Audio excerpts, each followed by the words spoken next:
10% sale, free shipping, buy one get one, buy two get two, buy three get three. Napakamura. Kain tayo guys, breakfast. Ayan. Gigi, sarap. Ginanga. Ayan guys, oh. Para ako'y palayain. Nangaras kaming sutuhin ang aking asawa. Kaya dapat kang magbayad. Since paano mo siya? Ulit niya tayong pinapaluhod at humingi ng tawad sa kanya. Bakit hindi natin papaluhurin si Binatang Liz? Bigyan tayo ng isang hampas.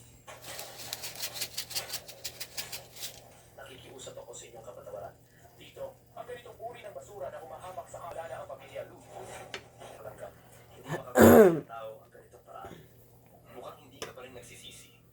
Sa tingin ko, oras na para maranasan mo ang ilang gulo. Hintayin ninyong lahat. Luto tayo guys ng fillet. Fillet ni Bossing. Ito na lang lutuin ko para sa kanyang lunch. Akala ko mamaya pagdating. Dumating ng aking Bossing.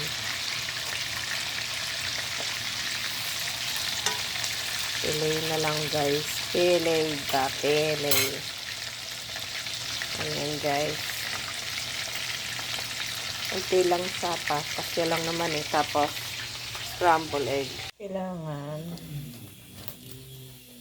ano yung palikpik niya nakalabas. Kaya, kulang pa ng barloloy.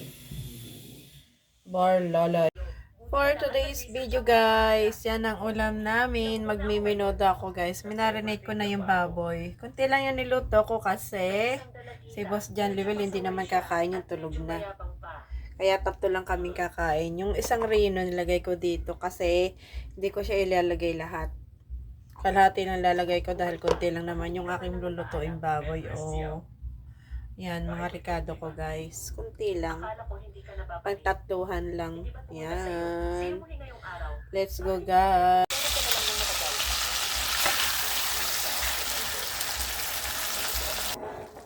Buti na lang mabilis ang kilos ko. Ginoong Xiao, may balita na. Ang sakit ni Master Do Hong Jin ay gumagaling na. Mukhang ang libong taong ginseng na yon ay naisama na sa gamot. Sa totoo lang, uuwi ako sa pamilya niyo. Anong gagawin mo? Ito guys, ang minodong walang atay. Kasi, dito sa bahay na to, ako lang ang kumakain ng atay. Yung aking mag-aama, hindi kumakain ng atay. Kaya ako lang ang kumakain.